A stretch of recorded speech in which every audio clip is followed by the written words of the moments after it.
After 2 weeks since leaving the observatory and ending my 449-day tree sit, I return again to the ancient forests of the Tyenna and Styx Valleys.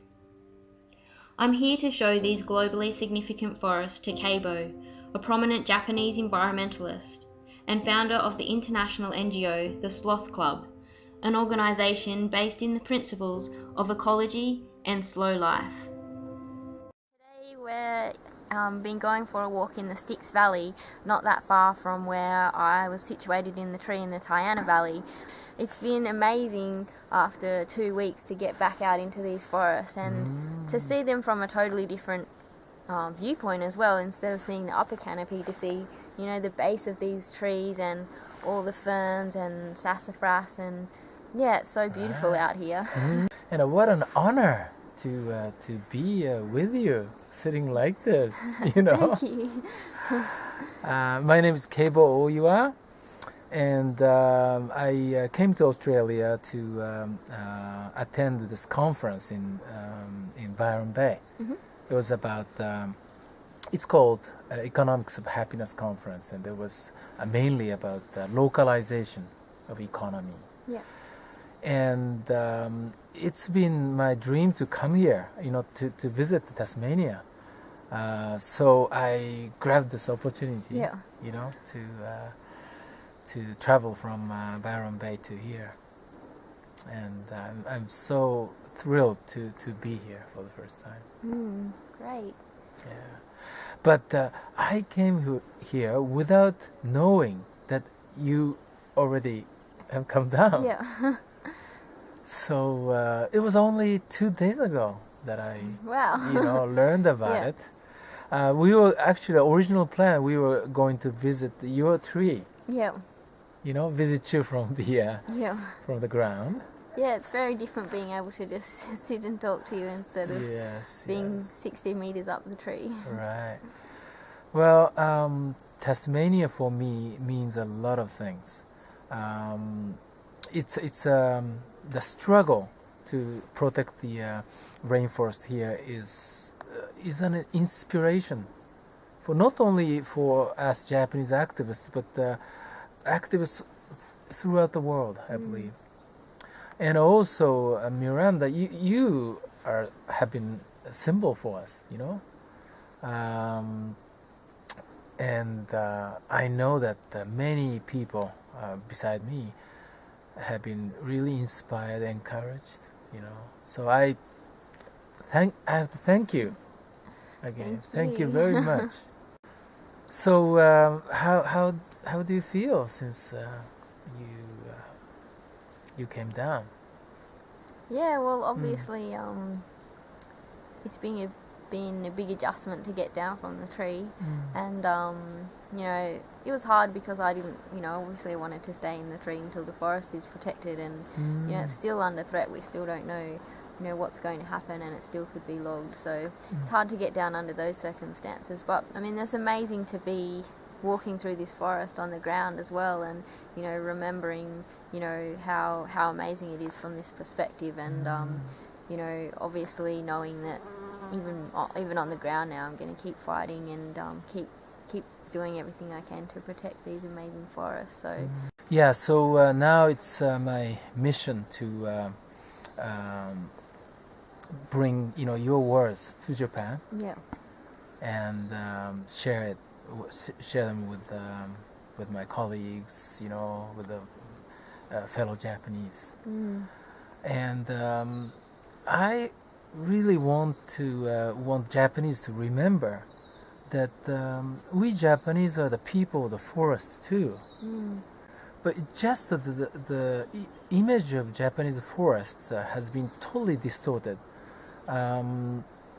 Because now, I mean, 70%, sometimes 80% of Japanese forest actually is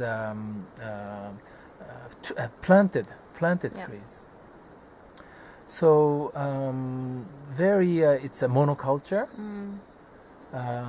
largely occupied by Japanese cedar. And now Japanese cedar became commercially not viable, since 30, 40, 50 years ago, because foreign trees became much cheaper.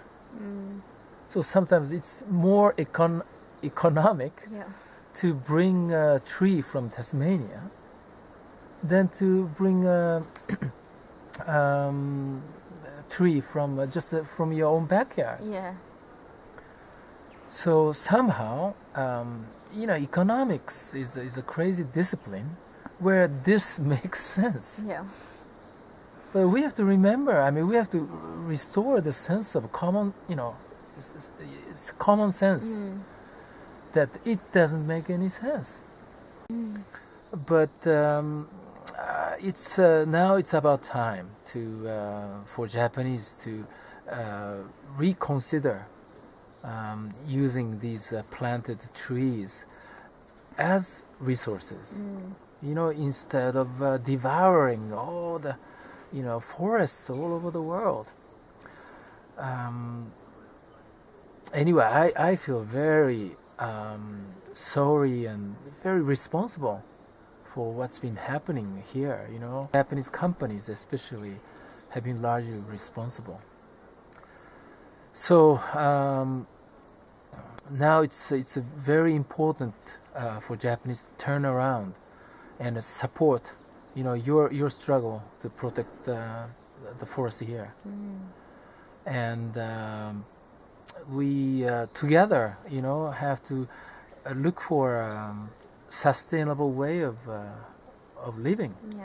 And we have to go beyond this crazy logic of economics, where trees from the other side of the earth costs much less than trees from backyard.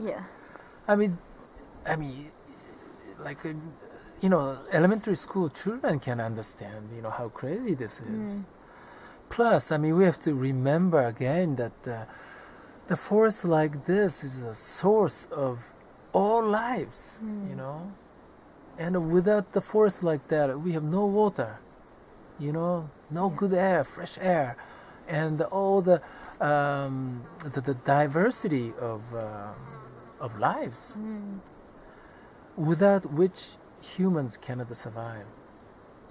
So this is a sacred place. If we cannot protect it, we cannot protect anything, including our own children. So this is a great place to start.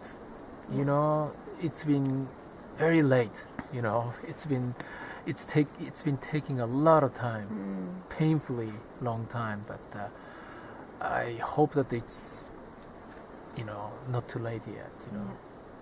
We can start from here, right here. Well, it's been so great talking with you today and walking through this amazing forest, and it's so great to have you over here to take the message back to people in Japan about these forests. And it's so important that people who are potentially going to be consumers of products that are coming from the destruction of places like this know that this is the kind of forest that it's coming from. So I guess my message to people from Japan would be to find out about what's going on, to take a moment to find out about these amazing forests and how important they are, and consider that in purchasing products, and make sure that people are aware of where those products are coming from. And definitely that means, not just taking it on face value as well, because as we know, companies like Taran have been selling products and labelling them as environmentally friendly, so it can be very tricky for people out there to know, where things are really coming from. So I think that's why it's so important to get these messages out there to people.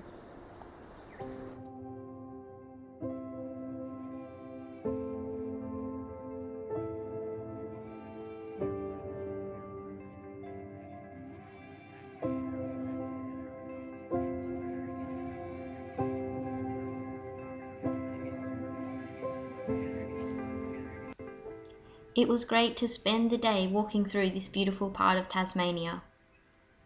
and to remind people across Australia, Japan and the whole world that these forests are still under threat from industrial scale logging.